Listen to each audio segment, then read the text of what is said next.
Hi friends, hope you are doing great.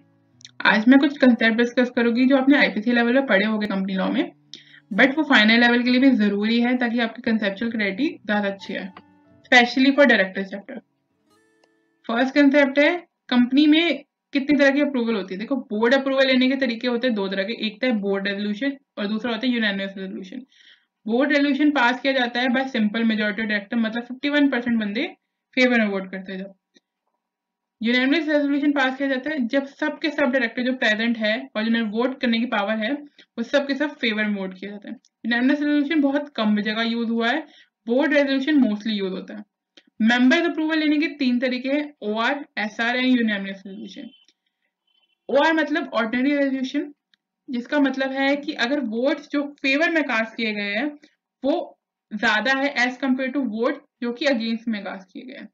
और SR का मतलब होता है कि जब vote casted in favour is 3 times more than the votes casted against it. Unanimous resolution कैसे पास किया जाता है? यूनानिमस रेजोल्यूशन पास किया जाता है जब सारे के सारे मेंबर्स कंसेंट दें।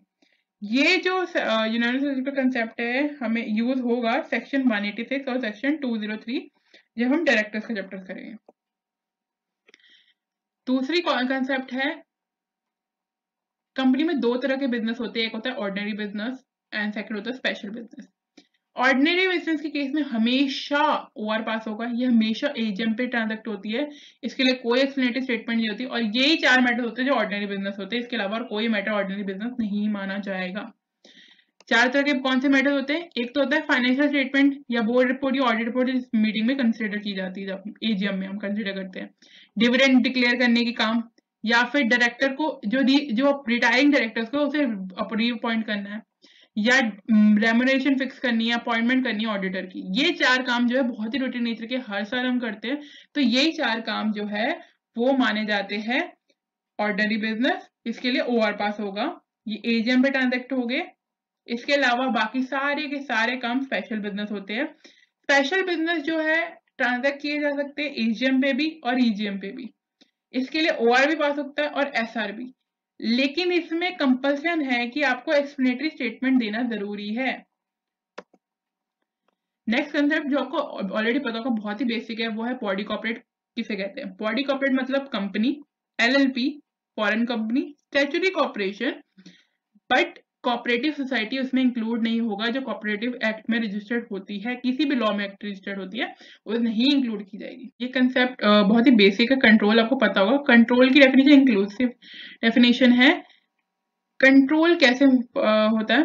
कंट्रोल मतलब जिसके पास भी पर्सन के पास भी राइट होती है to appoint majority of director, या पॉलिसी की डिसीजन मेकिंग की पावर होती है, चाहे directly indirectly, including by virtue of share holding, management right, share holder agreement, voting agreement. इन चार वेज की वजह से उनके पास ये दो पावर्स आती है, मेजॉरिटी डायरेक्टर को अपॉइंट करने की या फिर डिसीजन मेकिंग की, मैनेजमेंट की डिसीजन मेकिंग की पावर होती है। तो नेक्स्ट कंसेप्ट है, हर जगह यूज ही होगा, फाइनेंशियल स्टेटमेंट में क्या क्या आता है? Balance sheet, profit and loss, अगर कंपनी एनपीओ है तो income and expenditure account, cash flow statement, statement of change in equity, notes to accounts.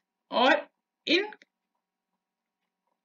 चार केस में कंपनी को कैश फ्लो स्टेटमेंट बनाने की जरूरत नहीं है अगर वो एक ओपीसी है, स्मॉल कंपनी है, डॉर्मेंट कंपनी है या प्राइवेट कंपनी है।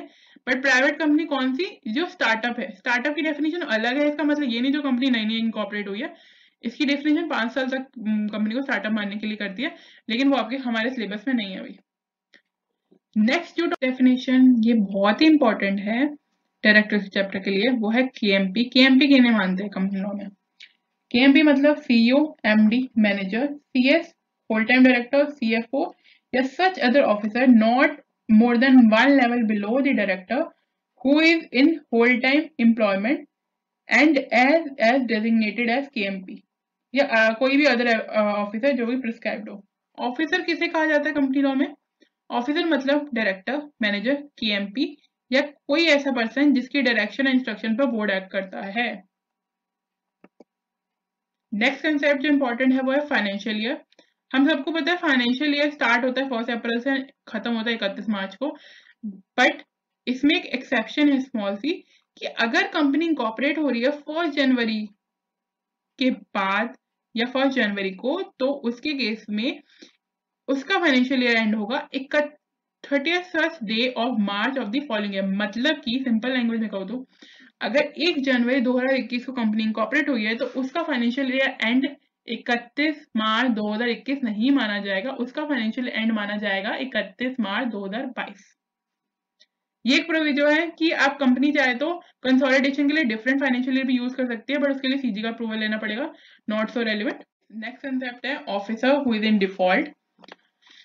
ऑफिसर इन डिफॉल्ट कौन माना जाएगा? फर्स्ट है जो कि होल टाइम डायरेक्टर, केएमपी, अगर केएमपी नहीं है तो डायरेक्टर जो इसके बिहाफ पे स्पेसिफाई किए जाएंगे, या फिर अगर डायरेक्टर को स्पेसिफाइड नहीं है तो सारे के डायरेक्टर, या फिर ऐसा पर्सन जो कि जिसके इंस्ट्रक्शन, डायरेक्शन, एडवाइस पे बोर्ड ऑफ डायरेक्टर एक्ट करते हैं, मतलब प्रमोटर। अदर देन पर्सन या बट इसमें वो पर्सन नहीं इंक्लूड किया जाएगा जो बोर्ड को एडवाइस करता है प्रोफेशनल कैपेसिटी में। नेक्स्ट जो है वो मैं बहुत सिंपल लैंग्वेज में समझाती हूँ। हर वो डायरेक्टर जो कंट्रोवेंशन के बारे में जानता था पर उसने ऑब्जेक्ट नहीं किया, या जब कंट्रोवेंशन टेक प्लेस किया तो उसकी कंसेंट से टेक प्लेस किया, वो सब डायरेक्टर ऑफिसर इन डिफॉल्ट माने जाएंगे। हाँ, इश्यू और ट्रांसफर ऑफ शेयर्स के केस में share transfer agent, registers, merchant banker जो कि इश्यू और ट्रांसफर में इन्वॉल्व थे वो भी ऑफिसर इन डिफॉल्ट माने जाएंगे। नेक्स्ट कंसेप्ट बहुत ही इजी, आपको पता होगा ये almost. Paid up share capital में क्या क्या आता है? Equity share capital, preference share capital, but जो नहीं आता वो है share application money.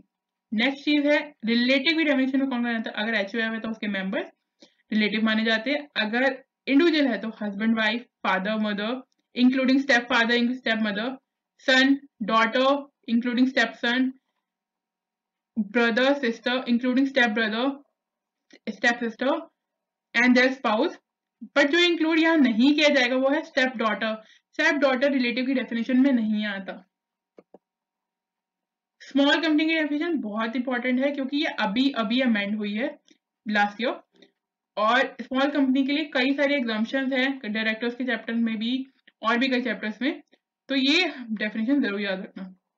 Small company वो होती है जो ये दो कंडीशन फुलफिल करती है, मतलब कि जिसकी paid up share capital 2 crore से ज्यादा नहीं है, या फिर टर्नओवर 20 करोड़ से ज्यादा नहीं है। ये दोनों कंडीशन फुलफिल करिए तो वो कंपनी स्मॉल कंपनी मानी जाएगी। बट ये 5 कंपनियां स्मॉल कंपनी नहीं मानी जाएगी। कोई भी पब्लिक कंपनी, कोई भी सेक्शन 8 कंपनी, कोई भी कंपनी जो किसी की होल्डिंग कंपनी हो या किसी की सब्सिडियरी कंपनी हो, या कंपनी जो गवर्न की जाती है कोई स्पेशल एक्ट। लास्ट कंसेप्ट जो मैं आपको बताना चाहती हूँ वो है क्या एक प्राइवेट कंपनी कभी लिस्टेड हो सकती है? लिस्टेड तो सबसे पहले तो लिस्टेड कंपनी कौन सी होती है? लिस्टेड कंपनी जिसकी सिक्योरिटीज लिस्टेड होती है सिक्योराइज्ड स्टॉक एक्सचेंज, मतलब PSE NSE. Public company public issue भी निकाल सकती है और प्राइवेट प्लेसमेंट भी, बट उसको अपनी स्टॉक एक्सचेंज पे सिक्योरिटी लिस्ट मेंटेन करना जरूरी है, मैंडेटरी है। प्राइवेट कंपनी सिर्फ प्राइवेट प्लेसमेंट कर सकती है शेयर और डिबेंचर्स की, बट वो शेयर्स एंड कन्वर्टेबल डिबेंचर्स को कभी लिस्ट नहीं कर सकती। The only listing that is allowed to be made to a private company is non convertible debentures. Director chapter करते वक्त आपको ये टर्म्स दो जगह बहुत यूज होगी, वो है एक तो है लिस्टेड कंपनीज की। लिस्टेड कंपनीज में लिस्टेड प्राइवेट कंपनी भी इंक्लूड होता है, बट अगर वहां लिखा हुआ है थ्रेशोल्ड लिमिट में लिस्टेड पब्लिक कंपनी पे ये अप्लाई करता है सेक्शन, तो इसका मतलब है कि जिन पब्लिक कंपनीज में की सिक्योरिटीज लिस्टेड है वो ही सिर्फ कवर होगी, इसमें लिस्टेड प्राइवेट कंपनी इंक्लूड नहीं होगी। Hi guys, hope you like it. If you have any question, drop a comment and do share, like and subscribe the channel. Thank you.